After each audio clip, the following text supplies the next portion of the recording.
Айрымдар коомдук транспортто жүрүүнүн акысын дагы деле накталай жүргүзөт. Бирок мындай шартта жок дегенде талон алуу зарыл. Жүргүнчүлөр бул талапты да аткарышпайт. Талонун алып атасыздарбы? Сизге бар экен талон?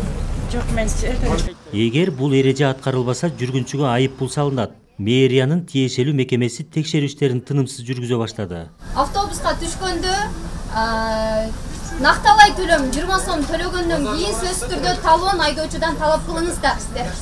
Анткени азыр автобустун ичинде дагы, сыртында дагы, аялдамаларда дагы рейд жүрүп атат.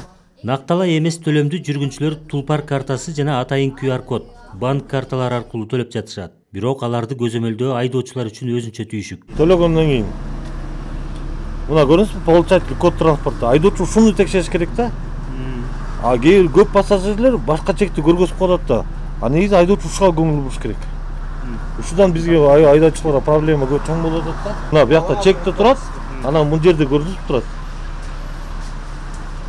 Айрыкча жаштар ошондой кылат да. Мынтип эле каратып коет да, кайра караганда код мурунку чекти көргөзөт, эски чектичи. Башка автобустун чеги. А биз сразу караганда эле ошо транспорттун кодун карайбыз. Кичинекей болуп жазылып турат. Эми кээде бирок жетишпей да калабыз жана эле көп келгенде. Ошо эски коддорду көргөзүп коет да, эски четтерди, мурунку төлөгөндөрдү. Ошо менен төлөп өтүп кетип атышат. Биз азыр ушу разработчиклерге кайрылуу жасадык.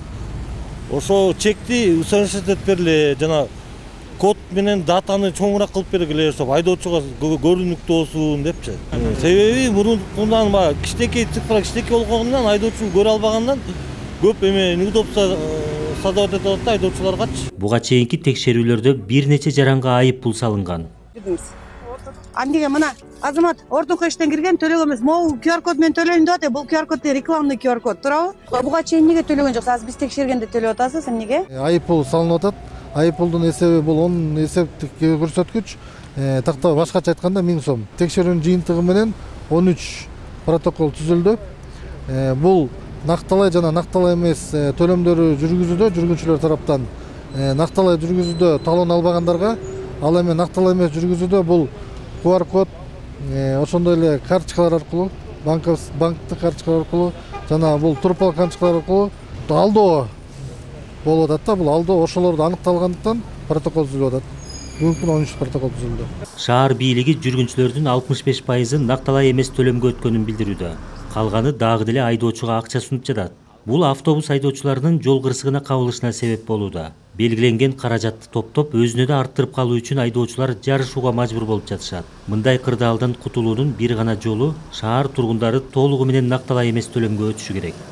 Калыгул Асанбаев, Адилет Эшкожо, Ала Тоо 24.